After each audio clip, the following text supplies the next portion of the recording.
नमस्कार, मैं naturopathy therapist संतोष गुप्ता। वेलोपैथी अष्टकर्मा केंद्र में आप लोगों का स्वागत है। इस नई लर्निंग सीरीज के अंदर हम एक बार फिर हाजिर हैं आपके लिए दर्दों से रिलेटेड एक और टॉपिक के बारे में बात करने के लिए। ये भी एक कॉमन सी डिजीज़ है, आइए जानते हैं इसके बारे में। रूमेटॉइड आर्थराइटिस मतलब आज हम बात करने वाले हैं रूमेटॉइड आर्थराइटिस के बारे में। इसे और किन नामों से जाना जाता है? इसे संधिवात के नाम से भी जाना जाता है, आरए पॉजिटिव के नाम से भी जाना जाता है, गठियावादी के भी नाम से जाना जाता है। इसमें बहुत सारे सिम्टम्स आते हैं। आइए जानते हैं इसके बारे में, ये क्या है, क्यों होता है और इसे कैसे ठीक कर सकते हैं। इसके ठीक करने के लिए एक बेस्ट स्ट्रेटेजी क्या हो सकती है?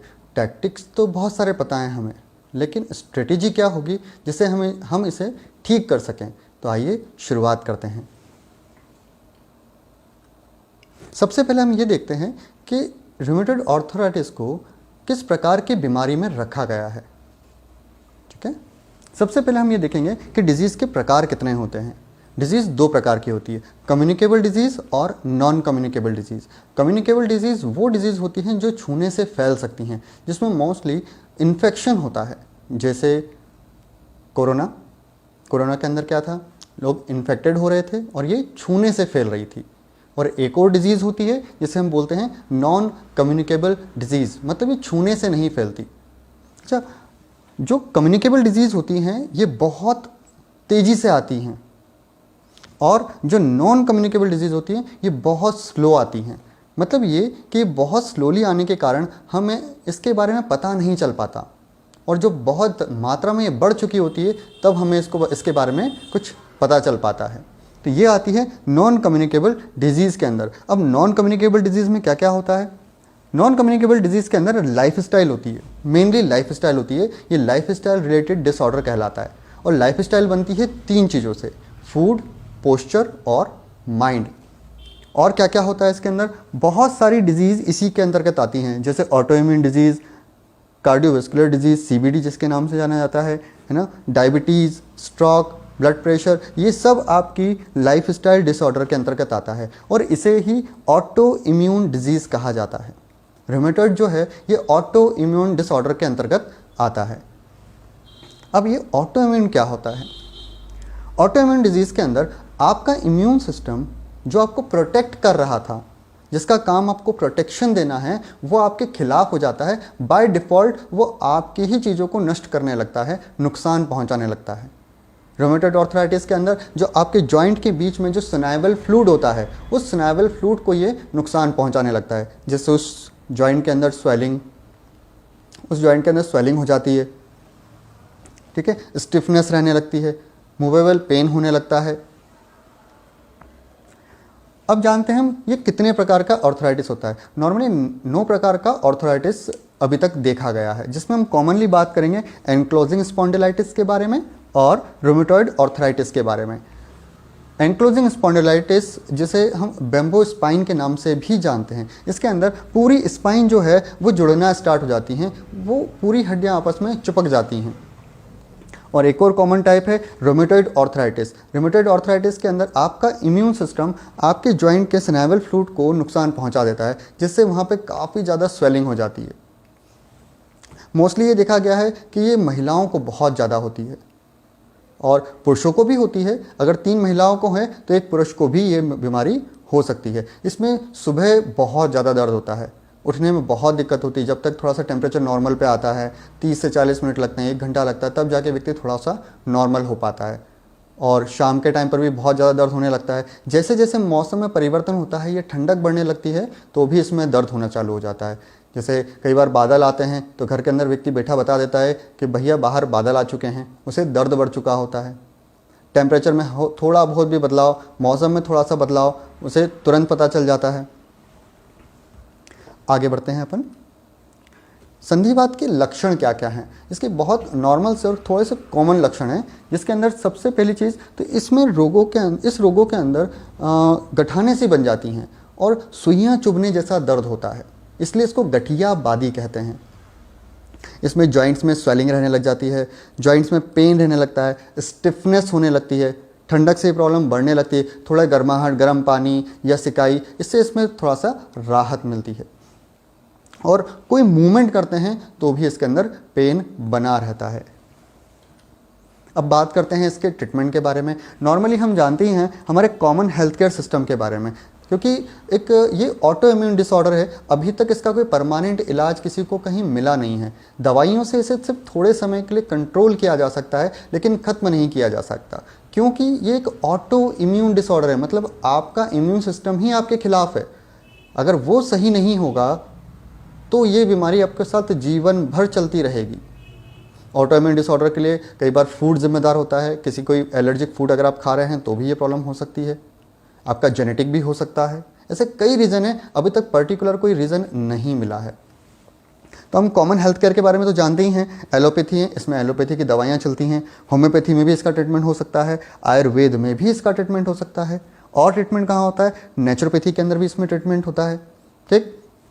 और वेलोपैथी में प्रोटेक्शन होता है। अच्छा, वेलोपैथी एक नया चीज़ है। वेलोपैथी क्या है? ये प्रोटेक्शन है। ये स्वास्थ्य सुरक्षा शास्त्र है, जिसके अंदर व्यक्ति को खुद का प्रोटेक्शन करना होता है।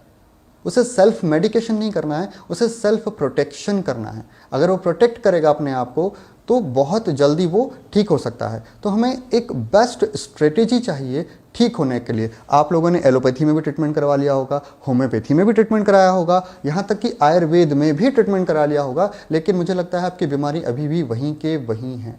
जैसे ही वो ट्रीटमेंट या वो दवाइयाँ आप छोड़ते हैं, आप वापस वहीं के वहीं पहुँच जाते हैं। और कई बार तो ऐसा होता है कि आपकी कंडीशन पहले से और ज़्यादा खराब आपको मिलती है। अभी तक आपने नेचुरोपैथी में ट्रीटमेंट नहीं कराया होगा। अगर आप एक बेस्ट स्ट्रेटेजी चाहते हैं, टैक्टिक्स की बात नहीं कर रहा, स्ट्रेटेजी, क्योंकि कोई भी चीज़ स्ट्रेटेजी से होता है। क्योंकि देखिए, ये बीमारी 80% आपके अंदर से आ रही है, मतलब इम्यून सिस्टम से आ रही है। तो आपका प्रोटेक्शन भी 80% वाला होना चाहिए। तो वो स्ट्रेटेजी के बारे में हम आगे बात करते हैं। एक बेस्ट स्ट्रेटेजी है कि हम प्रोटेक्शन 80% करें और ट्रीटमेंट 20% करें। हम प्रोटेक्शन जो है वो वेलोपैथी हेल्थ केयर प्रोटेक्शन सिस्टम के साथ हम प्रोटेक्शन करें। वेलोपैथी में क्या है? वेलोपैथी में 4 नियम 10 सिद्धांत है जो अपने आप चलते हैं, लेकिन जाने अनजाने हम इन्हें तोड़ देते हैं। अगर हम इन नियमों का अच्छे से पालन करें तो हमारा स्वास्थ्य बहुत जल्दी ठीक होने लगता है। हमारा शरीर खुद को ठीक करने लगता है। हमारे शरीर के अंदर एक ऑटो हीलिंग प्रोसेस है। वह शर्त है कि उसे कुरेदा ना जाए, उसे सही तरीके का ट्रीटमेंट, उसे सही तरीके का भोजन चाहिए। अगर दोनों चीज़ें सही हों तो बहुत अच्छा रिजल्ट आता है। और हम एडवांस नेचुरोपैथी में अष्टकर्मा होता है। अगर वो अष्टकर्मा और वेलोपैथी को साथ में मिला लिया जाए, मींस 80% आप अपना प्रोटेक्शन करने लगो। प्रोटेक्शन किस किस चीज़ों में करना है आपको? क्योंकि ये लाइफ स्टाइल डिसऑर्डर है, तो लाइफ के अंदर 3 थिंग्स आती हैं, माइंड, पोस्चर और फूड। तीनों के अंदर बैलेंस करना होता है। आपको राइट टाइप ऑफ फूड लेना होता है। स्पेसिफिक फूड चलता है इसके अंदर। अगर वो सही फूड लिया तो आप बहुत जल्दी ठीक होना चालू हो जाते हैं। अच्छा, बहुत जल्दी का मतलब ये नहीं होता कि 3-4 दिन में या 3-4 महीने में आप ठीक हो जाएंगे। ऑटो इम्यून डिसऑर्डर को ठीक करने में 6 महीने, 8 महीने, 9 महीने, कई बार साल भर हमें लग जाता है। और उसके बाद उस व्यक्ति को जो लाइफ स्टाइल उसने सीखी है उसी को उसे फॉलो करना होता है। वो जैसे ही पुरानी वाली लाइफ में अगर जाएगा तो वापस वही बीमारी वापस आ जाएगी। इसीलिए आपको ये विशेष तौर से बता रहा हूँ मैं कि आपको लाइफ स्टाइल को चेंज करके उसे फॉलो करना है। अगर आप गलत थिंग्स खाएंगे, ऐसी चीज़ें खाएंगे जो आपके इम्यून सिस्टम को ट्रिगर कर दे, तो फिर ये बीमारी आपका पीछा कभी नहीं छोड़ने वाली। आपका इम्यून सिस्टम आपका दोस्त है, दुश्मन नहीं है। उसे अगर सही करना है तो वो जो चाहता है उसे वो देना होगा। लाइफ स्टाइल को थोड़ा चेंजेस करना पड़ेगा। इसीलिए 80% काम जो है ये आपका स्वयं का है। उसमें प्रोटेक्शन आता है और सही तरीके का प्रोटेक्शन आता है। उसमें कोई एक्यूपंक्चर, एक्यूप्रेशर, कपिंग थेरेपी, ये सारी चीज़ें नहीं होती हैं। उसके लिए हमें प्रॉपर सीखना पड़ता है कि क्या नियम है, क्या सिद्धांत है, और सभी तरीकों को सीखने के बाद प्रॉपर डायग्नोसिस कि आपको हो क्या रहा है, क्यों हो रहा है, देन ट्रीटमेंट स्टार्ट होता है। और नेचुरोपैथी का ट्रीटमेंट सबसे अच्छा ट्रीटमेंट माना जाता है क्योंकि इसमें ड्रग्स नहीं होती, कोई जड़ी बूटियाँ भी नहीं होती। आपका एक प्रॉपर लाइफ स्टाइल के ऊपर वर्क होता है और उस लाइफ स्टाइल को सही किया जाता है। प्रॉपर ट्रीटमेंट, प्रॉपर प्रोटेक्शन आपको इस बीमारी से बाहर निकाल सकता है। अगर आपको ये प्रॉब्लम्स हैं तो आप हमें बताएं और जानें इसके बारे में क्या प्रोटेक्शन हम कर सकते हैं। एक बार यहाँ पर आकर मिलें, पूरी जानकारी और पूरा आपका चेकअप करवाएं, सही तरीके से सही डायग्नोसिस, क्योंकि brain to organ communication check करना भी बहुत ज़रूरी है। मैंने कई बार देखा है कि व्यक्ति की स्पाइन में कोई प्रॉब्लम होती है और उसकी वजह से भी ऑटो इम्यून ट्रिगर होना चालू हो जाता है। कई बार उसका डाइट पैटर्न बहुत ज़्यादा ख़राब होता है, इस वजह से भी उसे प्रॉब्लम होने लग जाती है। तो हमें प्रॉपर तरीके से डायग्नोस करना होता है, प्रॉपर तरीके से समझना होता है और एक धैर्य लगता है। अगर आपके पास समय है, आप धैर्य रख सकते हैं, तो नेचुरोपैथी और वेलोपैथी का प्रोटेक्शन दोनों की एक बेस्ट स्ट्रेटजी, और आप इस बीमारी से जीवन भर के लिए मुक्ति पा सकते हैं या प्रोटेक्शन पा सकते हैं। बस आपको धैर्य रखना पड़ेगा। बिना धैर्य के ये चीज़ें ठीक नहीं होंगी। ये बहुत स्लो आती हैं और बहुत स्लो जाती हैं। देखिए, बाकी पैथी में या बाकी ट्रीटमेंट में आपको जीवन भर दवाइयाँ खानी हैं। अगर आप थोड़ा समय दें और थोड़ी लाइफस्टाइल को चेंज करें तो आप अपनी इस बीमारी से मुक्ति पा सकते हैं, प्रोटेक्ट कर सकते हैं, सेल्फ प्रोटेक्ट कर सकते हैं। बस इसके लिए आपको लाइफस्टाइल के अंदर थोड़े परिवर्तन तो करना ही पड़ेंगे। अगर आपको कोई भी समस्या है तो आप मेरे दिए हुए व्हाट्सएप नंबर पे कॉल करें, व्हाट्सएप नंबर पे अपनी सारी रिपोर्ट्स भेजें और एक प्रॉपर अपॉइंटमेंट बुक कराकर, कभी भी ध्यान रखें यहाँ आने से पहले एक कॉल ज़रूर करें, अपॉइंटमेंट लें, ताकि आप लोगों को इंतज़ार ना करना पड़े। तो मिलते हैं इसी सेंटर पे। ठीक है, नमस्कार।